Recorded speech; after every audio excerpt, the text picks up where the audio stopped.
Welcome to Discipleship for the Present, where we take ancient truth and bring it into clear, modern understanding.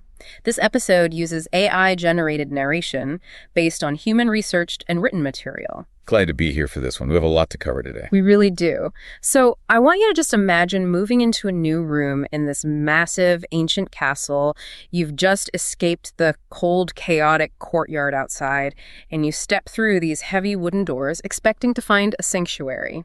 A place of peace and quiet. Right, because you finally made it inside. Exactly. But instead, you look down, and the floor is completely writhing with venomous vipers. Snakes are slithering over the stones. Poisonous creatures are just lurking in the corners. And the absolute craziest part of this whole scenario, you are actively choosing to stay in that room. This sounds like a nightmare. It is.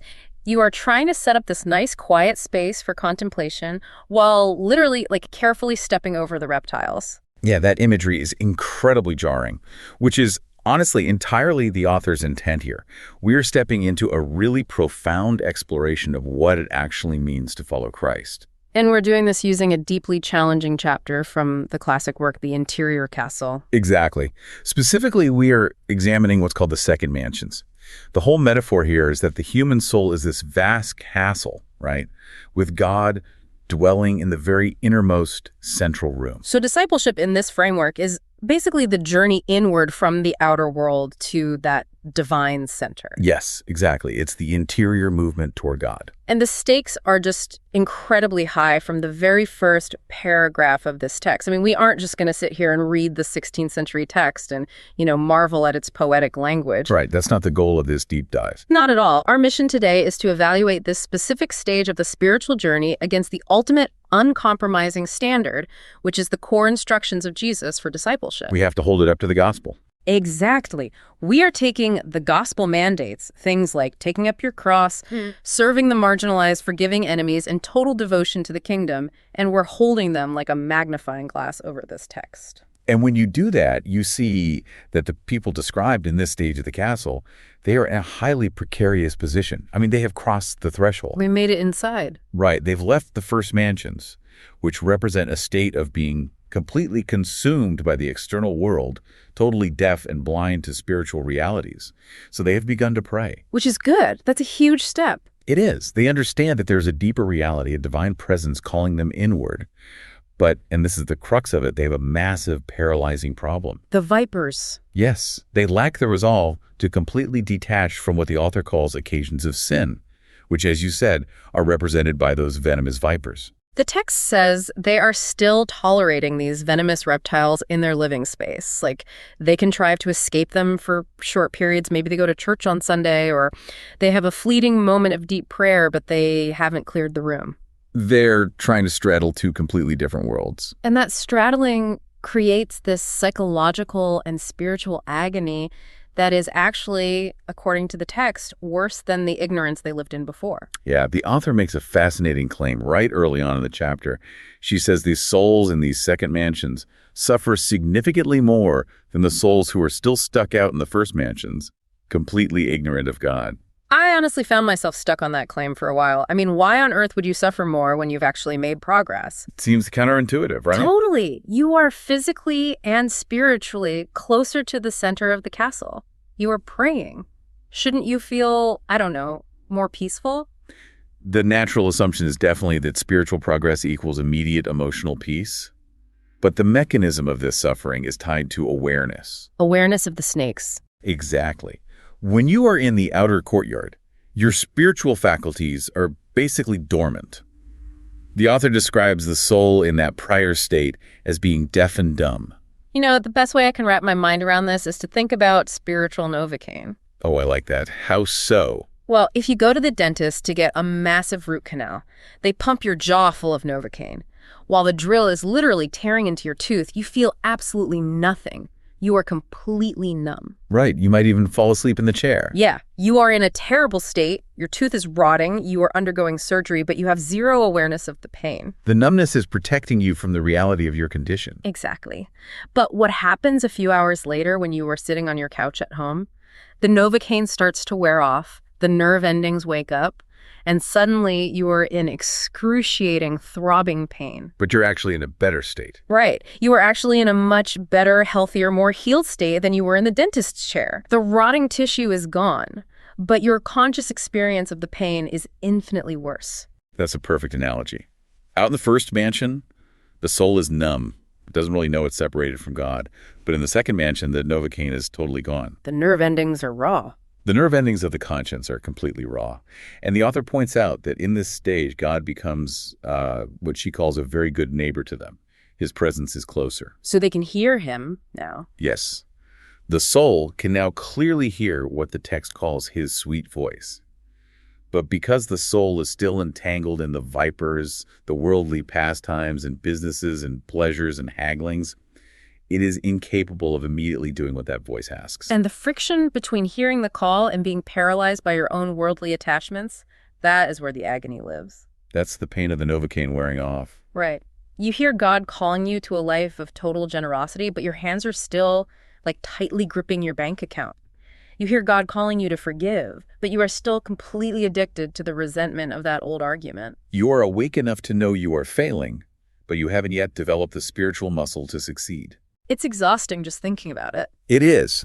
That friction is the defining characteristic of the messy middle of discipleship. And God's voice in this stage is fascinatingly ordinary. Wait, what do you mean by ordinary? Well, we often expect divine communication to be this overwhelming mystical experience, right? Like the heavens parting and audible voice booming in the room. But the author is very grounded here. Oh, I see. How does God speak to these people in the second mansions?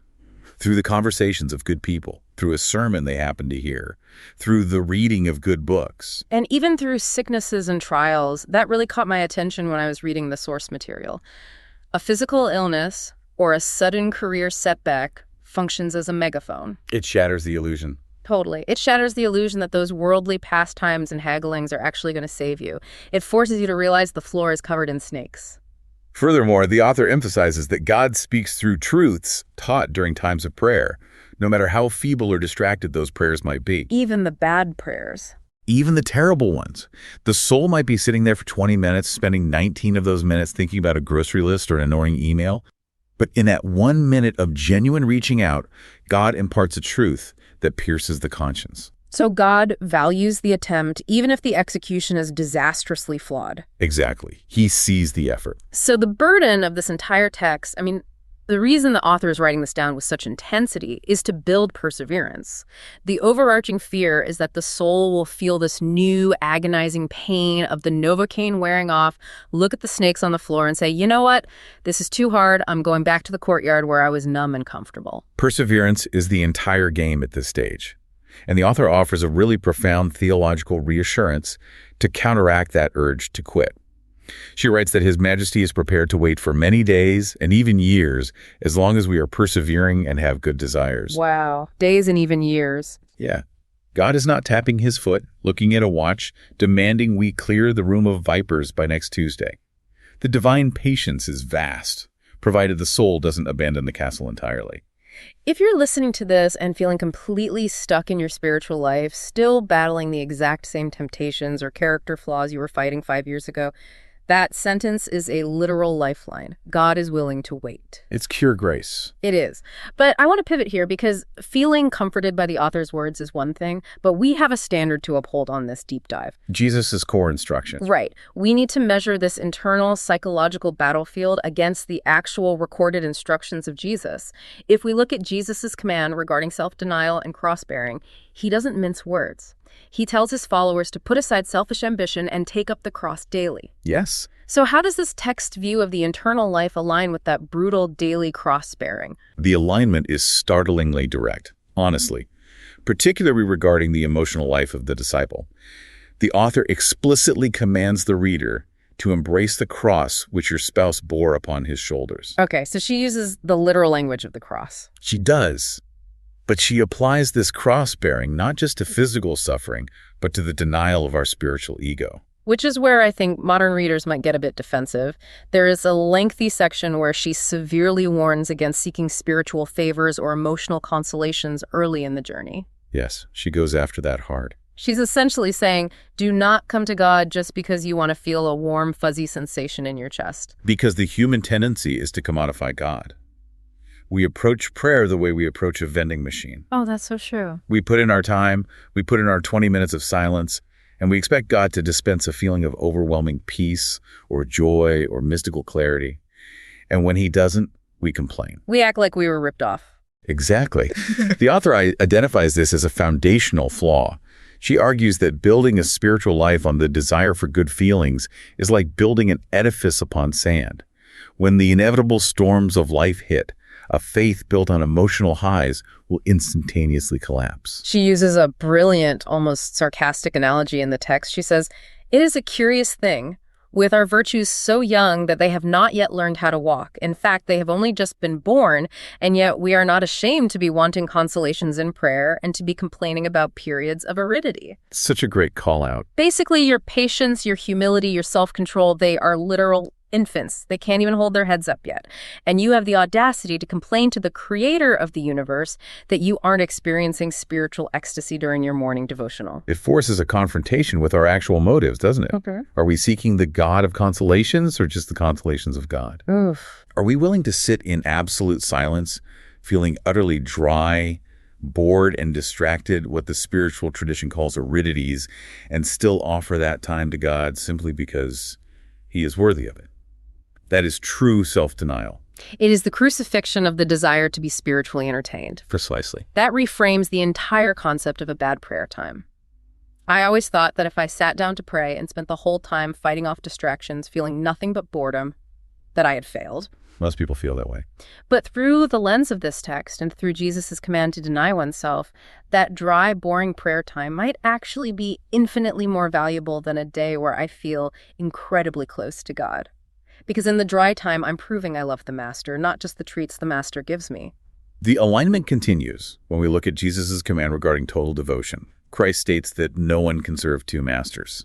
You cannot divide your loyalty between the kingdom of God and the kingdoms of this world. Right, the total devotion mandate. The author of The Interior Castle illustrates this brilliantly by detailing the tactics of the demonic forces attempting to drag the soul backward. Yeah, let's talk about that. The devils in this text aren't trying to possess people and make their heads spin. They're much more strategic. They operate entirely in the realm of divided devotion. They assault the faculties of the soul, the memory, the understanding, the will.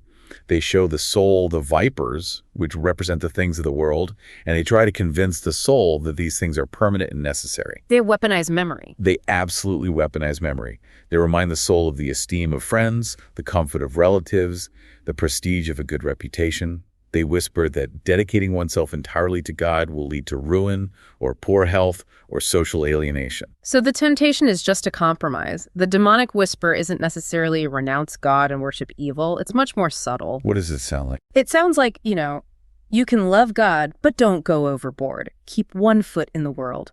Make sure you still care intensely about what your neighbors think of your career. Serve two masters. It's safer. But the author completely rejects that compromise. She insists that our entire welfare is found in bringing our will into conformity with the will of God. She defines this as the very greatest perfection which can be attained on the spiritual road. So it isn't about achieving a state of levitation or seeing visions. Not at all. The pinnacle of the spiritual life is simply wanting exactly what God wants, nothing more and nothing less. I also see a profound connection here to Jesus' instructions on repentance. The gospel demands a turning away from sin and a turning toward God. And this text is absolutely saturated in the language of repentance, but it uses terminology that can feel quite abrasive today. You're talking about the wretchedness language. Yeah. The author frequently talks about recognizing the wretchedness of our nature. That word wretchedness triggers a lot of modern sensibilities. We live in an era of self-actualization and positive self-talk. So hearing a spiritual master tell us to dwell on our wretchedness sounds like a recipe for clinical depression or toxic shame. I was definitely thrown by it at first. It sounds like she wants the reader to just hate themselves. But it's not that, is it? No. Reading closer, it isn't about self-hatred at all. It's about a brutally realistic assessment of our own fragility and our absolute dependence on grace. Right. If you think you are strong enough to fight off the vipers on your own, you will get bitten and you will die. Recognizing your wretchedness is simply acknowledging the reality of your spiritual poverty. It is literally the first beatitude. Blessed are the poor in spirit. The author continually directs the soul's gaze away from its own supposed strength and toward the objective reality of what God has done. She instructs the reader to reflect on what they owe to God, and specifically on the death which Christ suffered for their sakes. So it's not morbid introspection. Exactly. It isn't morbid introspection. It's an anchor. When the vipers are biting and the devils are whispering that you should give up, you look at the cross. You recognize your poverty, and you recognize the staggering wealth of the grace offered to you. And she grounds this in action too, which hits on the fruitfulness instruction from Jesus. She explicitly echoes the New Testament, reminding the reader of the book of James. Faith without works is dead. Right. She writes, "What can be the value of faith without works, or of works which are not united with the merits of our Lord Jesus Christ?" So there is a demand for fruitfulness here, even in the midst of this intense internal focus. Which brings us to the command of humility. Jesus constantly appends the worldly power dynamic, washing feet and declaring that the greatest must be the servant. And how does the author capture that? She captures the essence of this humility in the context of our interior struggles. She advises that we shouldn't attempt to dictate terms to God. We shouldn't advise him on what spiritual gifts or experiences he ought to give us, because, as she bluntly states, we know not what we ask. The arrogance of telling the omniscient creator exactly what emotional experience I need today is pretty staggering when you really think about it. It really is. True humility is accepting the aridities, accepting the silence, accepting the struggle without assuming God has made a mistake. It's trusting that the master knows exactly what the servant needs to grow. Spot on. But wait, I'm stuck here. I am tracting with everything we've said about self-denial, humility, and total devotion. It makes sense internally, but I have to push back hard on this text for a second. Go for it. Where's the tension? When I read the Gospel of Matthew, Jesus is constantly in motion. He is out in the dirt. He is washing dirty feet. He is multiplying bread for starving crowds. He's confronting corrupt religious leaders in public. Very active, very external. Exactly. In Matthew 25, the ultimate metric for discipleship is whether you fed the hungry, clothed the naked, and visited the prisoner. That's the law of love. The active, external, and profoundly social demands of the gospel. Yes. But then I read this chapter on the second mansions, and I'm left asking, where is the neighbor? Where is the poor person? The entire battlefield described here is strictly internal.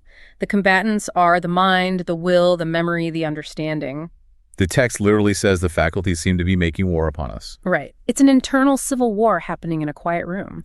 I'm sorry, but does this text risk making discipleship a purely solitary, almost claustrophobic achievement? That's a huge question. I mean, if I spend my whole life fighting phantom snakes in my memory, am I actually following the Jesus who told me to go love my enemy?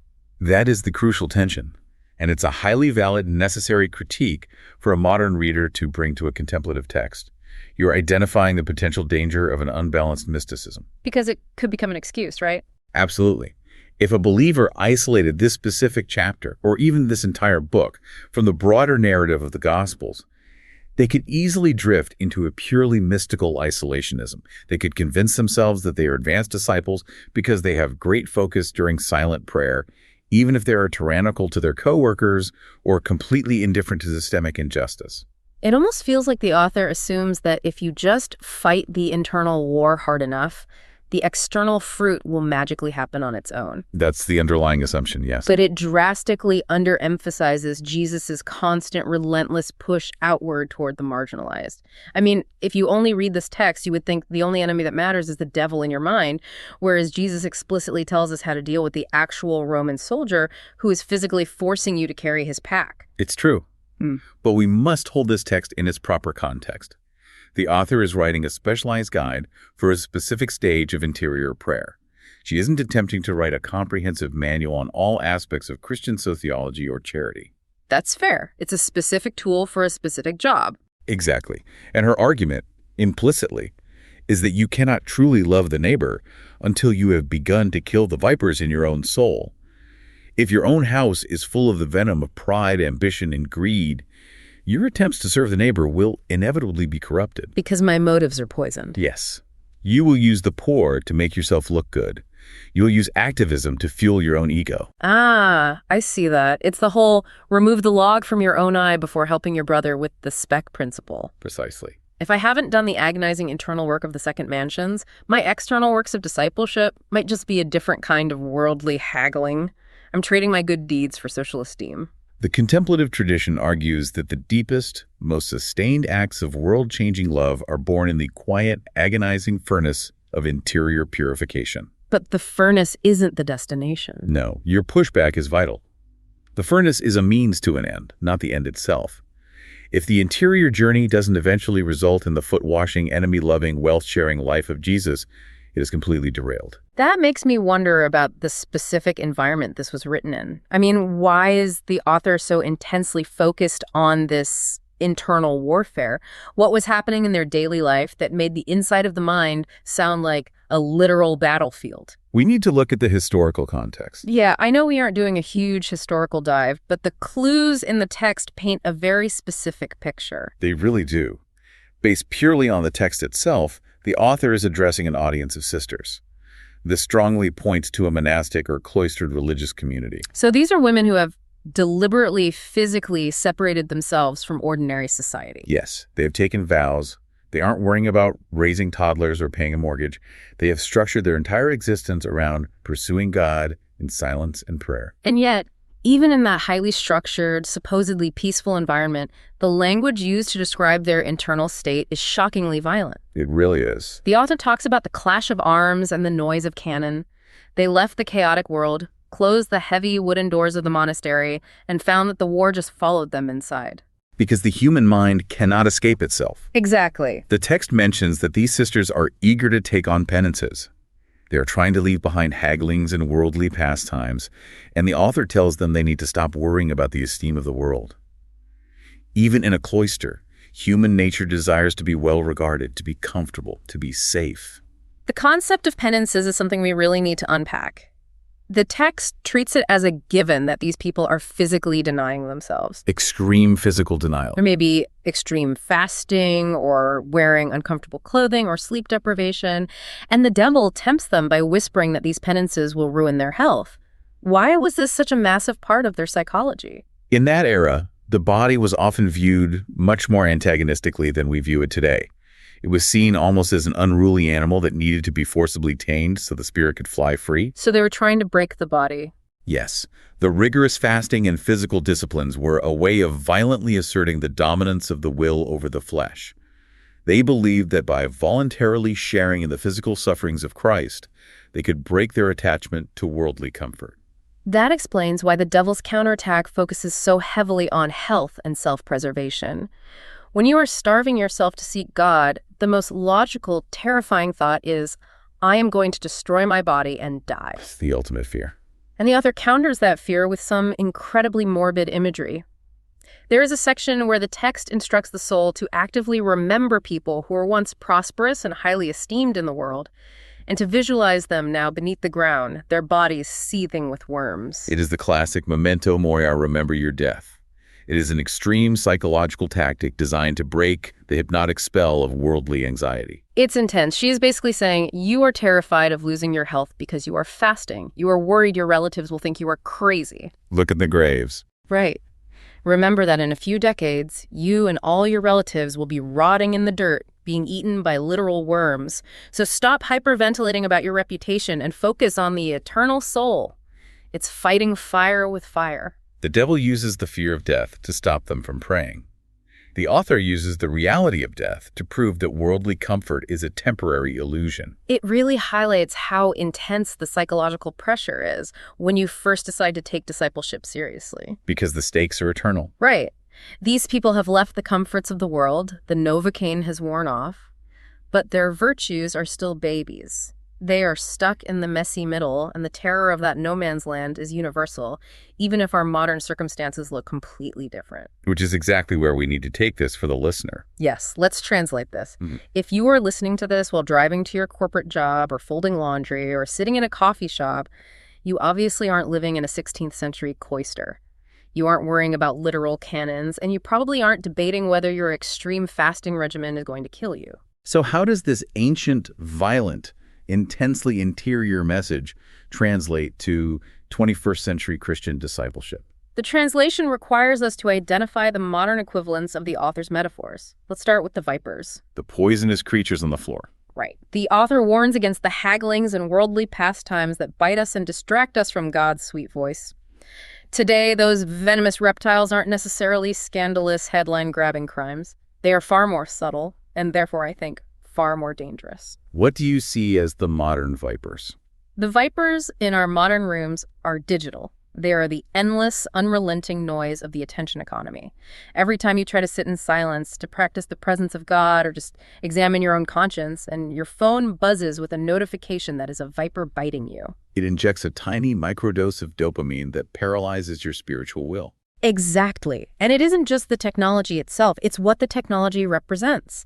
The infinite scrolling, the obsession with building a personal brand on social media, the relentless careerism that equates our worth with our productivity.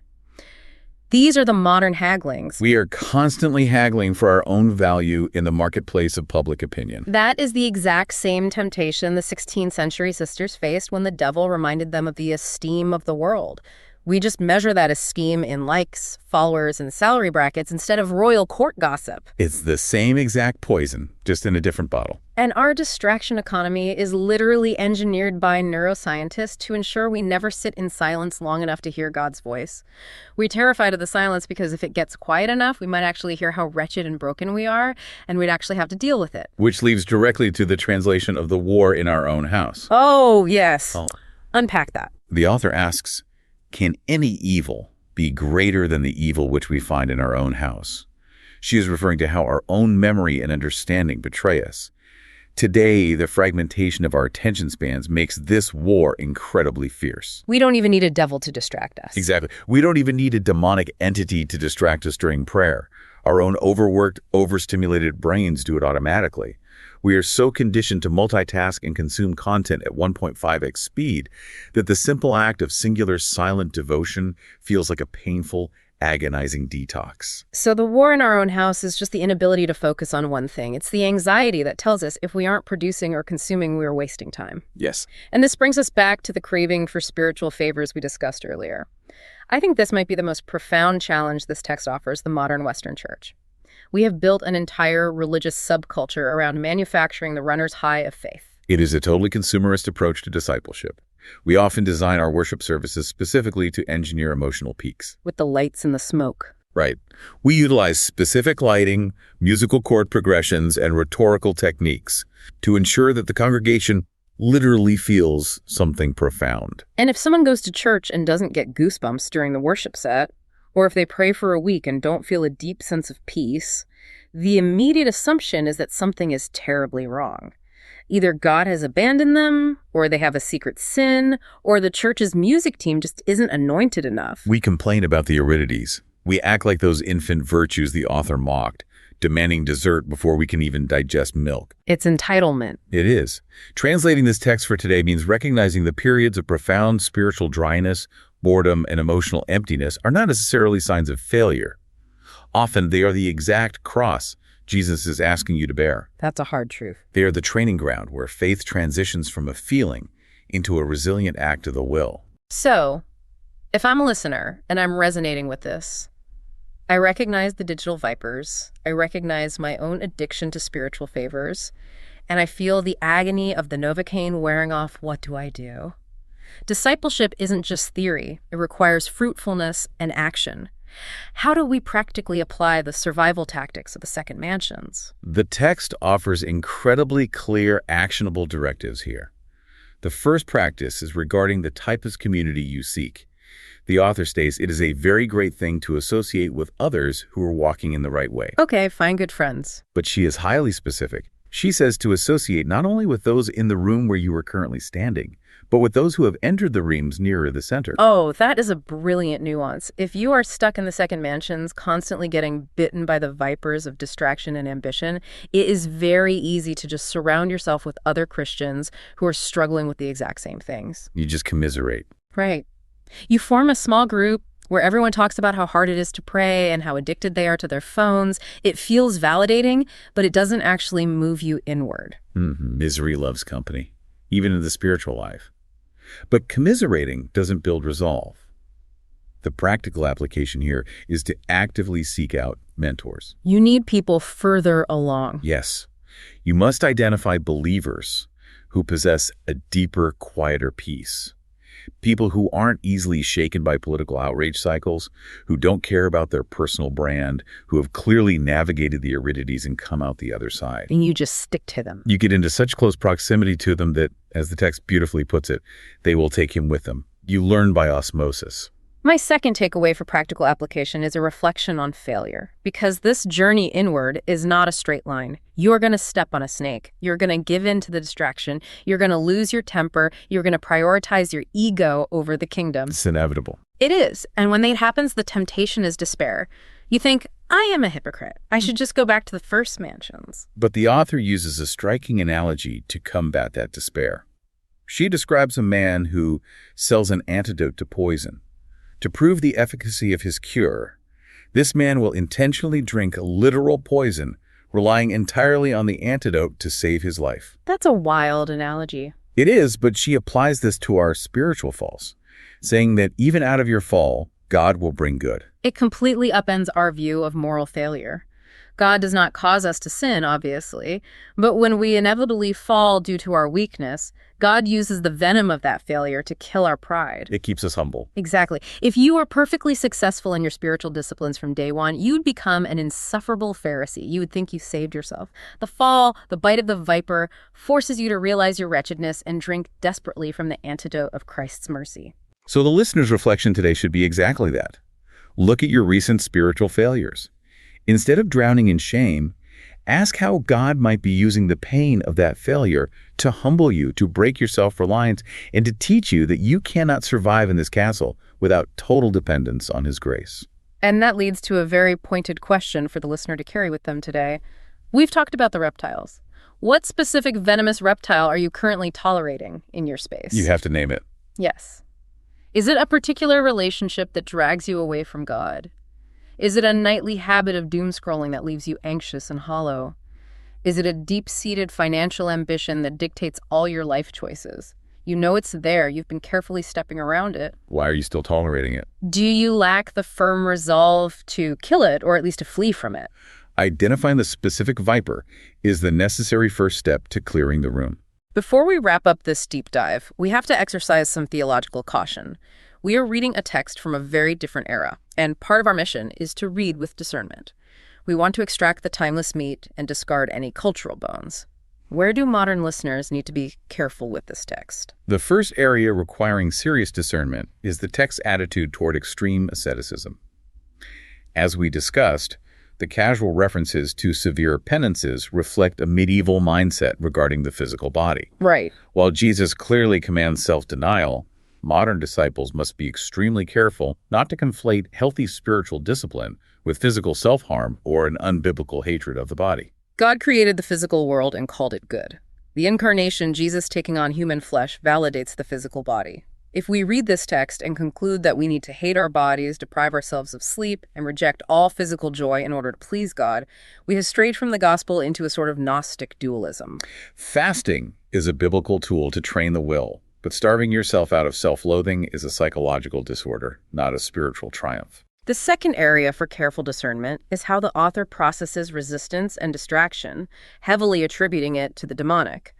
The text speaks of devils and all the powers of hell combining to drive the soul back. And we need to parse that carefully. Historic Orthodox Christianity absolutely affirms the reality of spiritual warfare and unseen demonic forces.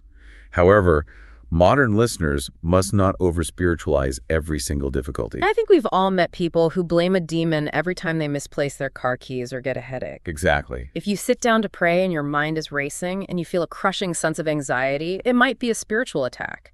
But it also might be because you drank 400 milligrams of caffeine, only slept 4 hours, and have an undiagnosed anxiety disorder. True discernment means holding the reality of spiritual warfare in one hand and the realities of God-given biology, neuroscience, and mental health in the other.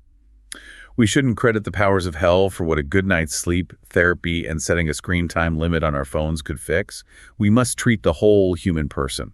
But even with those necessary cultural caveats, The enduring value of this text is just undeniable. The psychological insight into the human condition is piercing. So if we distill all of this down, what is the golden truth we take away from the second mansions? The author states it with breathtaking clarity near the end of the chapter. She writes, "It is absurd to think that we can enter heaven without first entering our own souls." Wow. True discipleship requires an unflinching, brutal self-honesty. You cannot follow Jesus authentically in the external world if you refuse to look at the wretchedness, the hidden motives, the pride, and the fears lurking in your own internal world.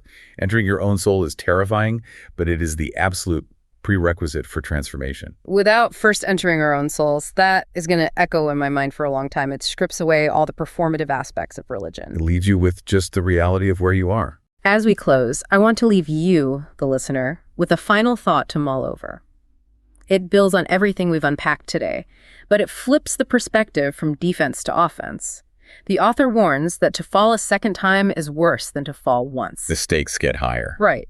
And when you realize the stakes are that high, and you know the floor is covered in vipers, the natural temptation is to just freeze, to stand perfectly still in the dark, paralyzed by the fear of making a mistake. You can't stay there. No. Paradoxically, the author demands that we play the man. She references an ancient military analogy about soldiers marching into battle who come across a stream.